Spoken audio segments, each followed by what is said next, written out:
आज हम पढ़ेंगे इलेक्ट्रिक करंट के बारे में। सबसे पहले हम देखते हैं कि चार्ज क्या होता है। जैसे कोई भी अगर मैटर है तो हमने पढ़ा था कि मैटर के पास क्या होती है, दो तरह की प्रॉपर्टी होती है। एक तो वो अगर मैटर है तो कुछ ना कुछ स्पेस कंटेन करेगा और उसके पास कुछ ना कुछ अपनी वॉल्यूम रहेगी।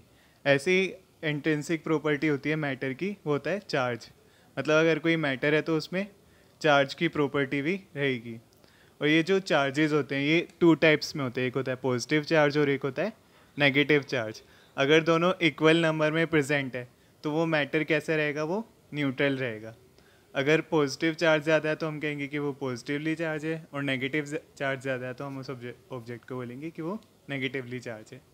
जो चार्ज होता है उसे हम डिनोट करते हैं स्मॉल क्यू से, और इसकी जो यूनिट होती है चार्ज की वो होती है कूलम। फिर नेक्स्ट हम आते हैं अपने टॉपिक पे जो कि है करंट। तो करंट की डेफिनेशन क्या है? करंट की डेफिनेशन है charge flowing per unit time, या फिर कह सकते हैं कि हम rate of flow of charge. इसे हम कैपिटल आई से डिनोट करते हैं करंट को। और इसका फॉर्मूला भी हम ऐसे ही बना सकते हैं, चार्ज को हम क्यू से डिनोट करते हैं, टाइम के लिए स्मॉल टी, तो क्यू अपॉन टी हो जाएगा करंट का फॉर्मूला। और इसकी जो एसआई यूनिट होती है करंट की वो होती है एम्पेयर। और करंट क्या है? करंट एक फंडामेंटल यूनिट्स भी है हमारी। इसके बाद क्या है, ऐसी एक कन्वेंशन है कि जिस डायरेक्शन में इलेक्ट्रॉन फ्लो करते हैं उसके अपोजिट डायरेक्शन में ही जो है वो करंट फ्लो करेगा। करंट फ्लो किस लिए करता है? क्योंकि इलेक्ट्रॉन्स फ्लो करते हैं, उस वजह से ही हमारा करंट फ्लो करता है। तो हम मान लेते हैं कि अगर इलेक्ट्रॉन हमारे इस डायरेक्शन में फ़्लो कर रहे हैं तो करंट जो है हमारा उसकी अपोजिट डायरेक्शन में फ़्लो करेगा। इसमें जो सबसे इम्पोर्टेंट बात हमें ध्यान रखनी है वो क्या है कि जो इलेक्ट्रॉन है वो कैसे फ़्लो करेंगे, वो नेगेटिव से पॉजिटिव डायरेक्शन में फ़्लो करेंगे। क्योंकि इलेक्ट्रॉन जो है अपने आप में नेगेटिवली चार्ज रहते हैं, तो वो किस साइड जाना पसंद करते हैं, वो पॉजिटिव साइड अट्रैक्ट होते हैं। नेक्स्ट क्या है, अब हमने पढ़ा था कि जो करंट की डायरेक्शन है वो अपोजिट होती है एज ऑफ इलेक्ट्रॉन। तो करंट कहाँ से फ़्लो करेगा, वो पॉजिटिव से नेगेटिव डायरेक्शन में फ़्लो करेगा। अब जैसे इस सर्किट डायग्राम से हम समझ सकते हैं, ये वाला जो बड़ी वाली लाइन है वो पॉजिटिव को इंडिकेट करती है और जो छोटी वाली लाइन रहती है वो नेगेटिव डायरेक्शन को इंडिकेट करती है। तो हम करंट की डायरेक्शन देख सकते हैं, ये पॉजिटिव से नेगेटिव साइड जा रहा है। और इसमें एक फॉर्मूला भी हमें याद रखना है, जो चार्ज का फॉर्मूला होता है वो होता है एन ई। और एन हमेशा कोई एक इंटीजर नंबर ही हो सकता है, जैसे कि 1 2 3 4 ऐसे होगा, फ्रैक्शन में नहीं होगा।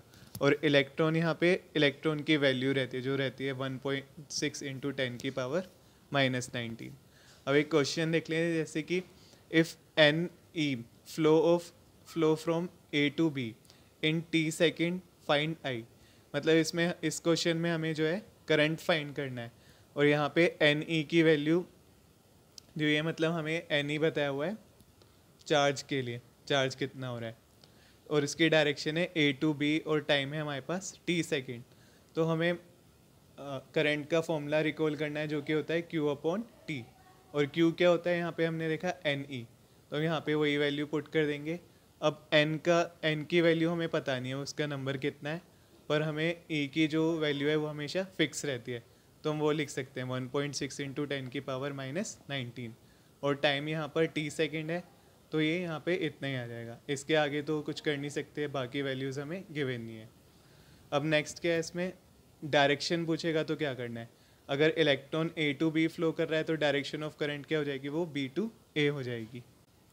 Eight any junction net inward current is equal to net outward current. मतलब कि जितना इनवर्ट करंट है उतना ही टोटल जो है वो आउटवर्ड करंट रहने वाला है। इसे हम एग्जाम्पल समझ सकते हैं। जैसे यहाँ से हम मान लेते हैं 1 एम्पेयर करंट आ रहा है, इधर से 2 एम्पेयर का और उधर से 3 एम्पेयर का करंट आ रहा है, और ये तीनों जो है एक ही पॉइंट पे आकर मीट कर रहे हैं। तो मान लेते हैं हम ओ पॉइंट पे आके मीट कर रहे हैं, तो ओ पॉइंट पे कितना करंट होगा, तो हम इसका टोटल सम कर लेंगे, 1 ampere plus 2 ampere plus 3 ampere. तो टोटल करंट जो होगा वो 6 एम्पेयर हो जाएगा। इसके बाद हम डिफरेंसेस समझेंगे कंडक्टर, सेमीकंडक्टर एंड इंसुलेटर के। जो कंडक्टर्स होते हैं उनमें क्या होता है, large number of free electrons present रहते हैं, उसकी वजह से क्या होता है, इसमें करंट फ्लो कर पाता है। मतलब इस केस में जो रेसिस्टिविटी होती है वो काफ़ी लो रहती है, और जो इनकी कंडक्टिविटी रहती है वो हाई रहती है। इसके एग्जांपल जैसे कि आयरन हो गया, कॉपर हो गया, सिल्वर है। सिल्वर क्या होता है, सिल्वर सबसे बेस्ट कंडक्टर है।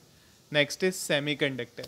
सेमीकंडक्टर क्या होता है, जो हम ऑर्डिनरी टेम्परेचर पे बात करें, जैसे 0 से लेके रूम टेम्परेचर तक, तो जितने भी प्योर सेमीकंडक्टर्स रहते हैं वहाँ पे क्या होता है,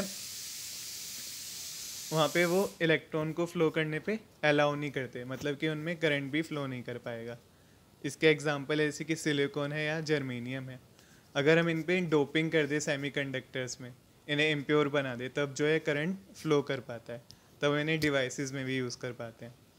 अब जो लास्ट है वो है इंसुलेटर्स। इंसुलेटर्स में क्या है, नो फ्लो ऑफ चार्ज, क्योंकि यहाँ पे बिल्कुल भी फ्री इलेक्ट्रॉन प्रेजेंट नहीं होते, इसलिए कोई फ्लो ऑफ चार्ज नहीं आता। एग्जांपल जैसे कि रबर, प्लास्टिक या जितनी भी एयर हैं, जैसे ऑक्सीजन है, ये सब।